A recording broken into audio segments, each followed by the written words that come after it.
আসসালামু আলাইকুম। বর্তমানে আমরা আছি গুলিস্তান পাটোয়াতলী মার্কেটে। আমার পিছে যে এত বড় মার্কেট দেখতেছেন, এটা হচ্ছে ঘড়ির পাইকারি বাজার। এখানে আপনার চায়না থেকে পণ্য এসে সরাসরি এখানে ইম্পোর্ট করা হয়, আর এখান থেকে যায় আমাদের লোকাল মার্কেটে।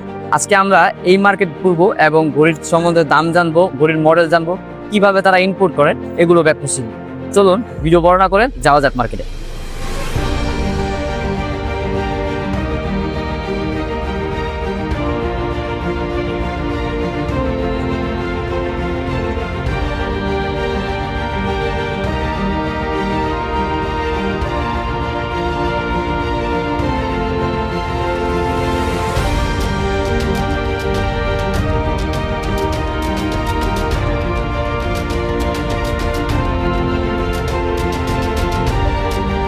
এরকম এক 30 টাকা। তো 55 50। মানে একটা এক এটা সবচেয়ে নিচে কম কত রাখা যাবে? এটা সর্বোচ্চ কম রাখা যাবে হচ্ছে যদি আমাদের ভিউয়ার্সদের জন্য 150 টাকা। 150 টাকা। আচ্ছা, ভিউয়ার্স চলতেছে। আচ্ছা, বর্তমানে আমরা এটার নাম কি ভাই? টি শর্ট দশটা।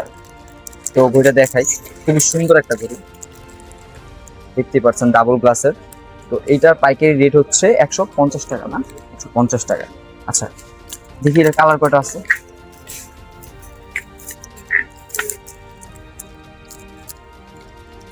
ভাই কি শিওর যে এই দাম, এই 150 টাকা আমি আর পুরো বাজারে পাবো না? হ্যাঁ, এখন বর্তমানে এটা থেকে কম পাওয়া যাবে। কত সর্বোচ্চ এটা? প্রাইস এটা পাইকারি হোলসেলের মার্কেট। এখানে সর্বোচ্চ মানে মালের দাম বাড়তে থাকে, কমতে থাকে, একবার এক দাম। এখন তো ভাঙা বাজার, এখন তো আরো কম থাকার কথা। এখন 50 টাকার নিচে কেউ দিতে পারবে না। নিচে দিতে পারবে না মানে 50 টাকা দিতে পারবে? 50 টাকা দিতে পারবে। তাই লাভ হইলো কি? তাহলে দেখেন অনলাইনে কত করে আপনারা এগুলো কেমন করবেন? অনলাইনে তো 1200-1500 যে যেরকম বেচতে পারে। আমার কাছে এটা 750 টাকা। পাইকারি 750 টাকা। আর কম হলে? যারা আমাদের ভিডিও দেখে 750 টাকা কমাই লেছেন, তার মানে আরো কমাই দিবেন। না, এর থেকে বেশি কম। আমাদের পাইকারি মার্কেটে সর্বোচ্চ দামি মালে 50 টাকা কমানো যায়, কিন্তু কম দামি মালে 5 টাকা 10 টাকার বেশি লাভ থাকে না। আইডিয়া নিয়ে রাখলাম, যদি কেউ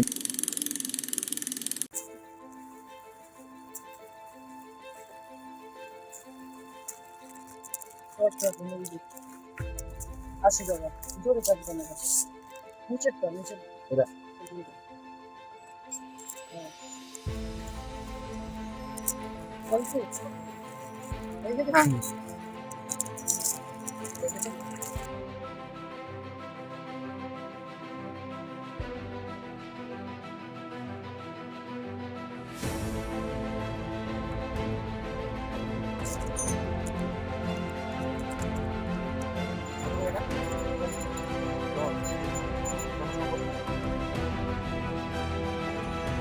আস্তে রাখবেন।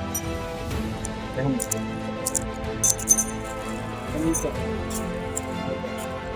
কত, এটার দাম কত ভাই?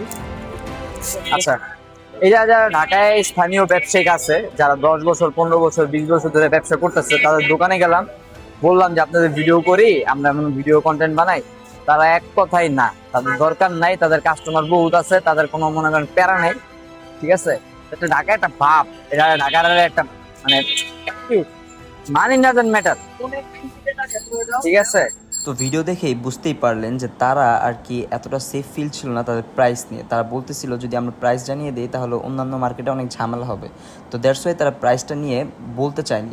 তো আমি কি করছি, আমি তাদের থেকে মাল নিছি, যার কারণে তারা প্রাইসটা আমাকে বলছে। তখন আমি এই ভিডিওতে ওইগুলো উপরে দেখেন লিখে দিছি। আর মোটামুটি এখানে সব একই প্রাইস, জাস্ট 5 টাকা 10 টাকার ডিফারেন্ট থাকে।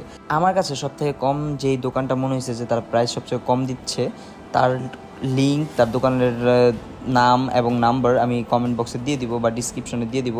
তো দেখে নেবেন, যারা ঘড়ির ব্যবসা করতে চাচ্ছেন তারা এই ভিডিওটা দেখে আমি মনে করি যে মোটামুটি ঘড়ির ব্যবসাটা করা শুরু করতে পারেন।